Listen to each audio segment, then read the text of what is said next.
Hello! Hello, beautiful people! Welcome back at Everything Nice at Mitch Succulent Love, and I'm inviting you to like and subscribe to my channel, and please hit the notification bell for more updates on my videos. And I'm placing permanently my everyday vlog at 7 p.m. for more informative and experienced care and tips for succulent, gymnocalycium, and astrophytum asterias.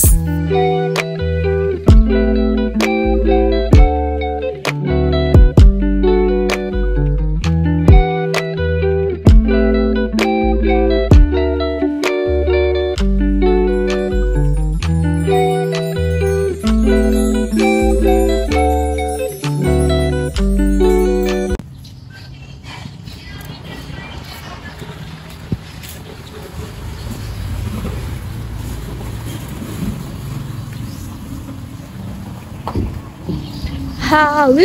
Saan ka ba pupunta? Ayan. So, pakita ko lang sa inyo yung mga rosas namin. Start to bloom again this December. Tapos dito ko na po nilagay itong mga success ko dito. Ayan. So, may namaalam na hindi ko alam kung sino siya. So, dito ko na sila nilagay. Ito, first exposure po ng culot set. And ito, dito lang sila. Ayan. So, pakita natin sa inyo ang aking mga madebag. Ayan. So, today, our vlog is about madiba. Ayan. Lowland care tips. Ito po ay lang po sila, morning sunlight. So, sorry, wala po akong greenhouse. Wala po akong rooftop. I'm so sorry po. Ito lang po yung nakayanan ng aking mga succulent dito sa location namin. Full exposure, pero hindi po sila ROS. Ayan. So, tara. Usap tayo.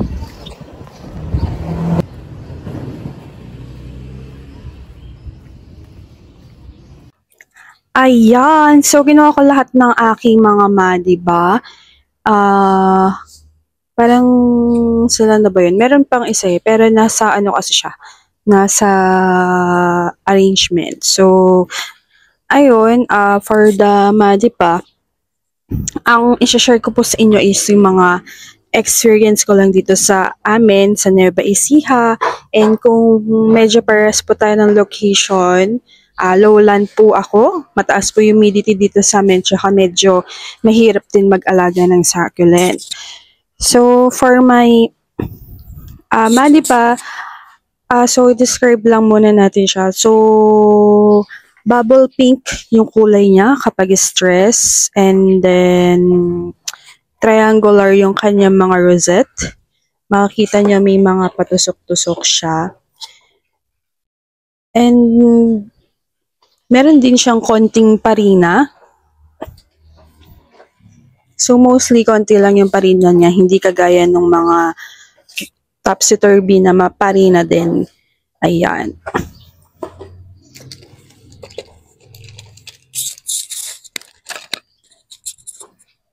Ayan. Sinasabi na yung mga madiba is originated from the Mexico. So, marami akong nababasa about mga ibang madiba is from the Mexico. So, sabi kasi, di ba, Korean succulent yung madiba. Meron naman yung mga hybrid na madiba is from the Korean. So, hinhybrid siya ng mga Koreano. So, yun. Hindi ko alam kung ano yung hybrid. Hindi ko din alam yung kung sino yung hybrid kasi I have twos. Ito yung kulot. Ayan, ganyan po yung form niya. Ayan. And the normal type is yung mga ganito. Ayan. Yung mga ganyan. Ayan.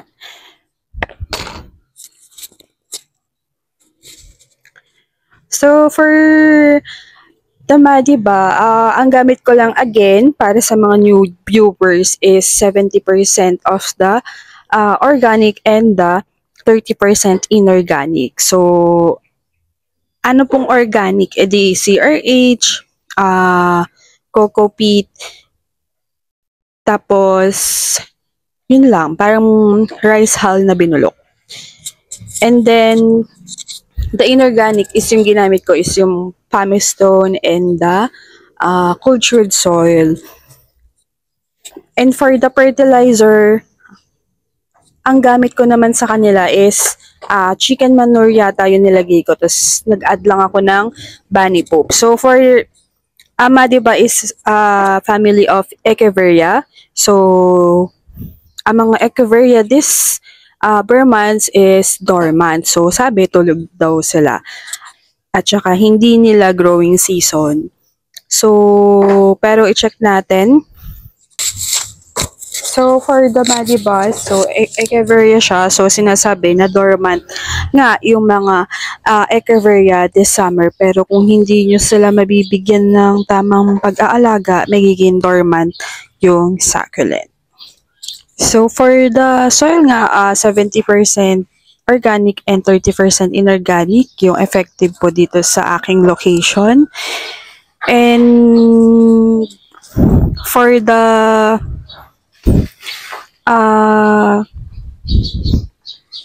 so for the propagation, pwede through cuttings and through leaf propagation. So dati nakapag-propa na ako ng Madiba pero medyo matagal. So yung mga na-propa ko kasi is nasunog. So na-vlog ko na yun dati. So, for the watering technique, pagbago yung Madiba ko, marami din kasi nahihirapan sa Madiba. Kasi po, yung Madiba ayaw din yan ng matubig. Pagbago po sa inyo, wag niyo munang tubigan a month. And then, hayaan nyo lang po siya. So, makita nyo yung mga Madiba ko is puro dry leaves. So, kung ganito yung mga Madiba nyo, ayan. Kung mga ganyan yung mga Madiba nyo, surely, di ka nagkakamali beshi ng iniisip is dehydrated na yan. Pero looking on them, okay pa sila, di ba? So, ganyan ako sa aking mga succulent. Inuuhaw ko sila. Di baling mauhaw sila, wag mo lang lunurin. So, yan po yung ginagawa ko sa mga succulent ko, especially kapag bago pa sila. So, ayun, hindi ko rin sila sinasabak agad sa ROS kasi mas okay na maarawan lang sila kesa maulanan. Kasi alam naman natin, common problem ng mga succulent is overwatering. At yun nga, kung ganito yung succulent mo, kaya ginaganyan ko sila, is because, alam ko naman kahit na makita ko na madami siyang dry leaves, is marami pa siyang store water sa kanyang leaves. So, carry lang. So, yung succulent kay leave up to 3 months na wala silang water. Pero kung talagang dehydrated, nagkukulot, nagdi-wrinkle yung mga leaves. Tingnan nyo. Diba? May mga wrinkled ang mga leaves niya. Ayan. Uhaw na din tong succulent mo. At pinsan makikita mo sa tips ng inyong mga succulent is nagka-crunchy sila and doon na sila nag-i-start kumuha ng water. So usually they get water from the bottom leaves. Ayan. So meron ding Madiba drops, 'di ba? Yung may mga bumps sa kanyang leaves. So, mas mahal kasi yon. So, lagi din kasi kung nauunahan pag bumibili nun. So, yun yung isa sa mga trip ko din na wala pa ako. So, ito marami din siya mga wrinkled leaves. So, it's 2 months na I think na wala tong water, and this is a kind of stressing your succulent from less water. So pag tinubigan ko lang to, konti lang, but I see na dehydrated na din talaga. So I would just say soak method since very dry na sila. Yun po yung aking gagawin. So, Eto, yung pinakabago kong Madiba. Ayan, nag-i-start na siya mag-pink.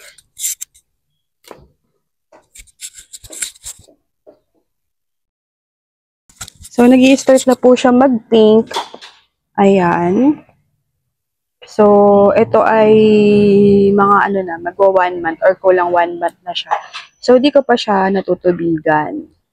So, medyo late yun na kasi mapapanood yung mga vlogs ko.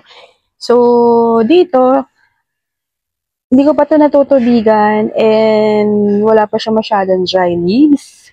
So, kahit yung iba kong saxis, for the playing safe na hindi sila mamatay is inuuhaw ko talaga sila. Sabi ko nga, di baling uhawin, wag mo lang lunurin. So, ganun na lang din yung thinking nyo sa inyong mga saxis. I see some of the burn on their leaves. Ayan. So, yung mga bago is medyo makapal yung kanilang madiba. Pero hindi singkapal kasi nung iba sa succulent, diba? So, ayan. Eto, mga ano na to sa akin, mga ilang ano na ba to? Siguro 3 months. Eto, matatagal na sila. Silang dalawang malalaki. So, naghahanap ako ulit ng ganito. This is from Succulent Valley. Sabi niya, wala na daw. So, sayang naman. Kasi mas nagagandahan ko yung kulot kesa dito. Ayan. So, madami na din akong napatay na diba, bago ako makabuhay. So, ganun talaga with the succulent. You have to study din yung kanilang behavior. And, ayun. So, minsan nagkakaroon din yan ng mga drops. I think, in time, tsaka pagka lagi siya nasa araw. Ayun. So, tanggalin muna natin yung mga dry leaves niya. And kung ganitong kadami yung dry leaves ng inyong madiba, talagang dehydrated na sila. Ayan, very crunchy. So, ito yung mga favorite nating ginagawa. Magtanggal ng crunchy leaves kasi masarap sa tenga. Diba? Ayan, yung mga gustong-gusto nyo diba? Ayan. So, maglinis na tayo. Importantly din na tanggalin yung mga dry leaves kasi pagkain po yan ng mga pests. So, ito for about matagal na, mga kailan ko ba nabili to? Siguro mga ano na to sa akin, mga 8 months. Ayan. So, ngayon ko lang siya tinanggalan ng leaves. Dami, no? Ayan. So, the fertilizer, anything will do kung ano effective sa inyo. Wala namang problema. Basta right putting fertilizer. Pag sobra po ang inyong fertilizer, na millibugs yan. At pag nasobrahan kayo sa fertilizer, naninilaw ang inyong madiba. As well as yung iba nyong mga saxi. So, wag kayong masyadong mag-over fertilizer. Ayan. Ang dami niyang roots sa ilalim. Pakita natin. Ayan, dami, no? So, kapag less water din kasi, mas lumalabas yung aerial roots. Tsaka pag hindi mo sila natutupigan talaga. So, I would put some of the soil dito. Nalagay ako ng soil dyan. And for now, is tanggalin ko lang yung mga dry leaves dito.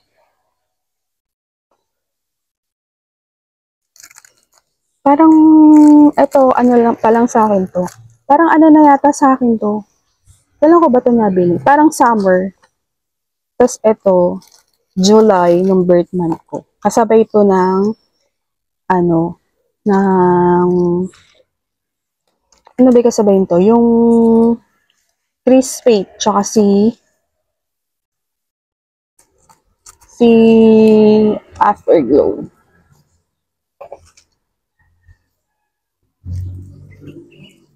Ayan, pagka ganyan, Minsan din kasi yung mga dry leaves, magugulat na lang kayo, may baby sila. Ewan ko, parang nakakatulong yata yung dry leaves na itago sila.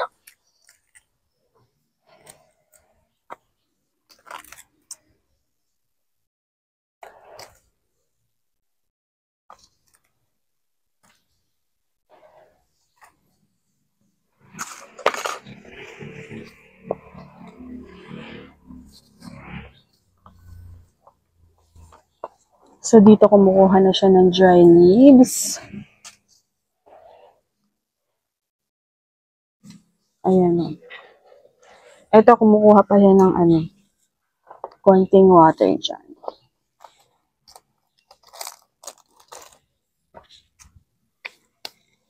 Ayan. So, dami na natin naipon na dahon.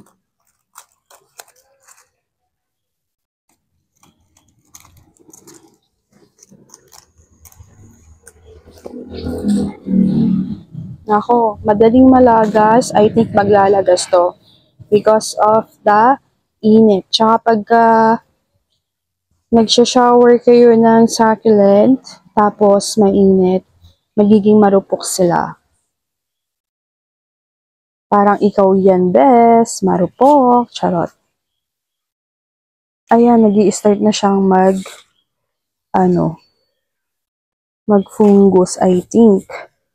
Yung nag-shower kayo, tapos muulan, ayan, nagaganyan sila. Ang daling maputol. Ito hindi, ito madali. So, hindi ko muna tututubigan. Ayan. So, ang daling maputol. Try natin i-propagate yung mga nakuha natin. This one, hindi ko tutubigan. Okay pa siya.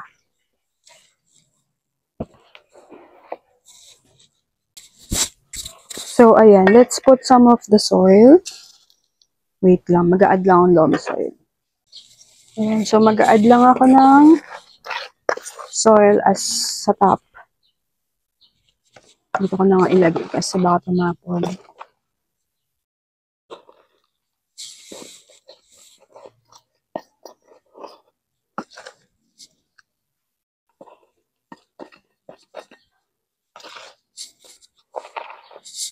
So, in time, bababa yung mga lupa nyo kasi.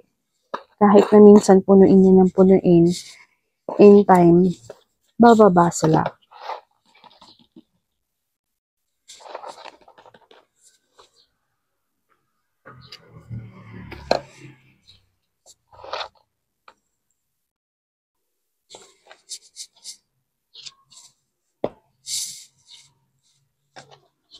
So, again, important na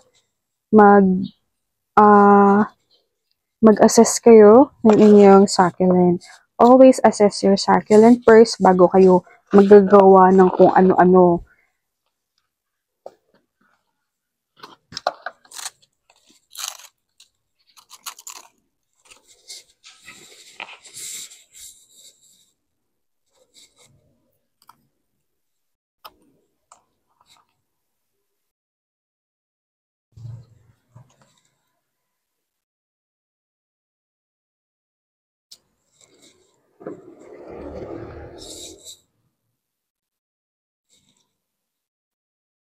Kapit naman yung ugat niya. Chinek ko lang naman.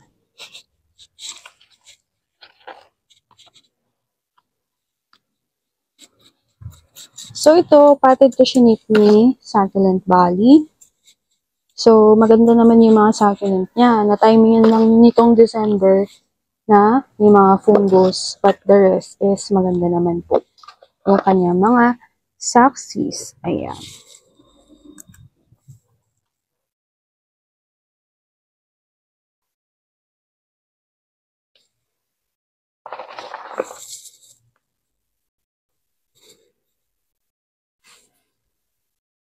So, pag nagrepat din kayo ng inyong madiba, is, syempre, kailangan, kapag malaki na siya, at saka hindi na siya kasya sapat niya, kasi, Pagka sobrang laki ng pot niya is malulunod naman. So, kung wala kayong ibang pot, yun lang talaga yung magagamit nyo. Mag-ingat na lang kayo sa pagtutubig.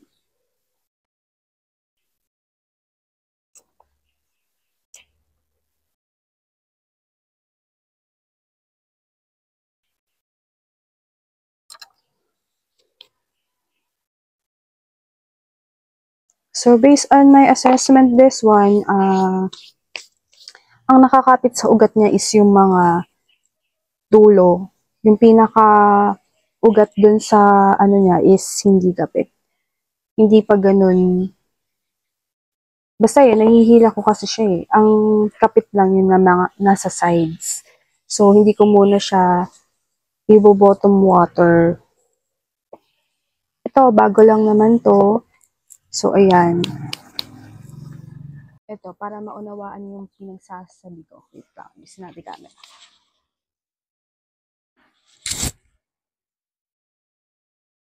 Ayan. So, kapit siya, pero itong side na to, so yung gitna is hindi. So, ayusin natin siya. Minsan ganyan yung mga success nyo. Kahit matagal na, hindi ang nakakapit yung ibang ugat lang. So, be careful sa pagtutubig kapag ganyan.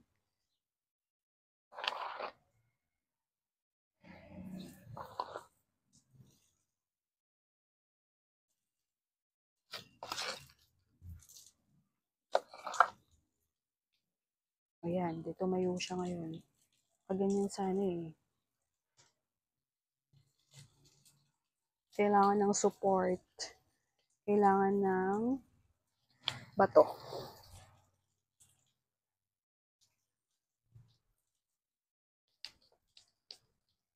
So, ayan. Nilagyan ko na ng bato. And dumiit na siya sa kanyang pot.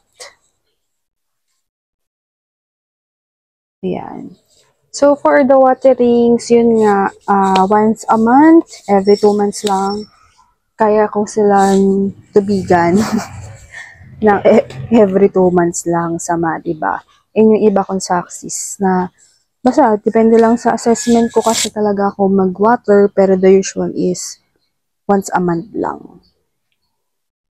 Ayun. So, ito po ay i-bottom water ko. So, bottom watering, you have to assess your succulent kung talagang dehydrated. Yung bottom watering, ginagawa ko lang kapag dehydrated talaga yung aking success. And makikita nyo sa kulay niya is medyo, ano na siya, yung padilaw na kasi, yun nga, nasa morning sunlight sila hanggang 11.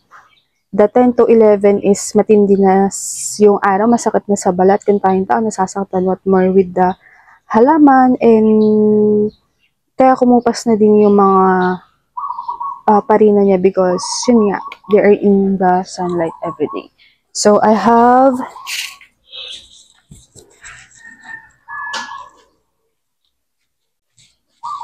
ayan. So, meron ako dito butter. Bottom lang natin to. So, since my Madiva is dehydrated much, overnight ko po siya itutubig. Yung iba ginagawa is, kapag umakyat na dito yung water, tsaka lang nila tatanggalin. So, ito, hindi ko muna tutubigan. Okay pa siya. Ito, meron siyang parang magpupunggo siya. So, I would spray a fungicide.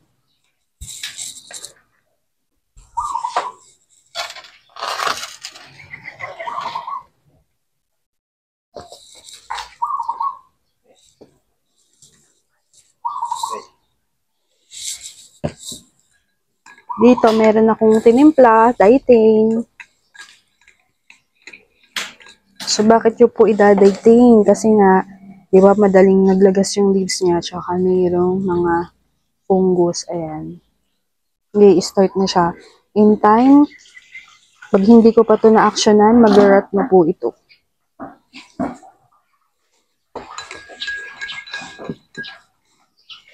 So, tinapangan ko yung dieting ko.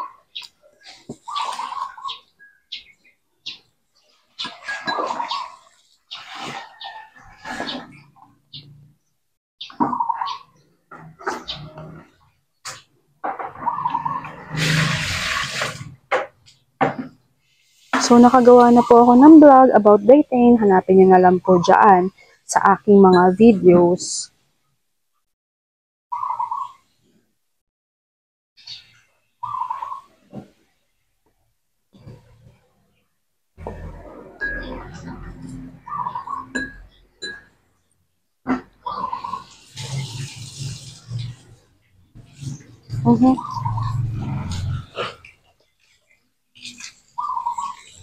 So, ito, bobottom watering ko na din. Pero, ano lang, pag umabot na yung water doon sa top. Pero ito, overnight. So, kapag bottom watering, mas tumataba yung leaves ng succulent natin. Tsaka, pag kasi nagdilig kayo minsan, hindi naman talaga nakakakuha ng enough water yung inyong saxis. So, by doing the overwatering, magiging chubby po yung leaves nila. Katunayan, ito po yan, yung aking mga ibinottom watering.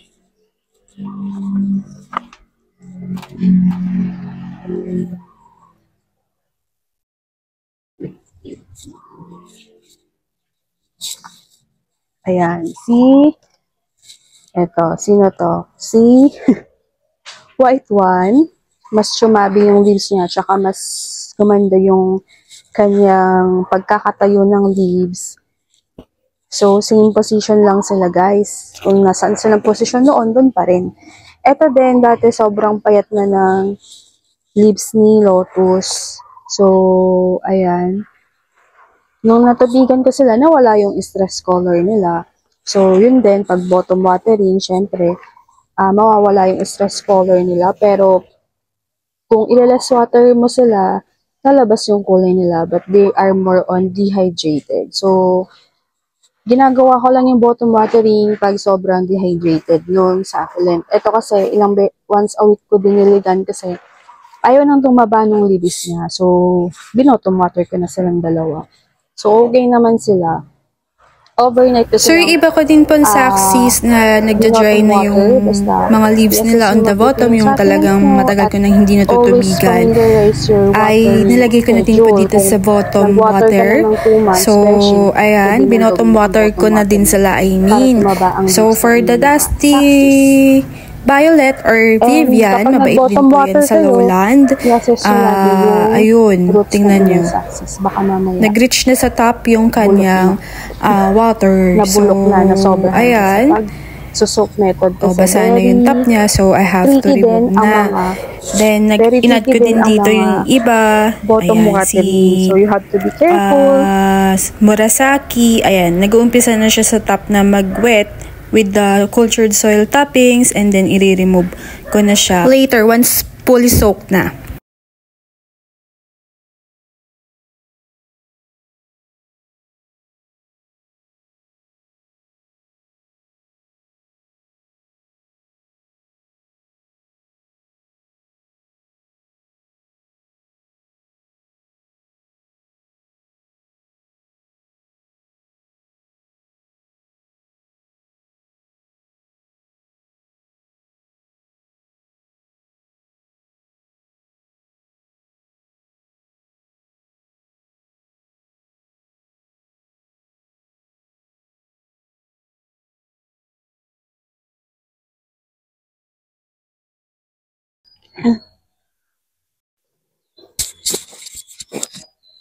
Ayan, so that's it for today. I hope nakatulong ang aking succulent lowland care tips. Ito po ay wala kaming ginagamit na greenhouse at saka hindi po kami naka-rooftop again. Ayan, so I hope nagustuhan niyo po at nag-enjoy kayo sa ating vlog. And thank you so much kung may natutunan po kayo sa aking vlog today. Thank you for watching at Everything Nice at Mitch Succulent Love, your nurse Plantita saying, God bless po at laging mag-ingat!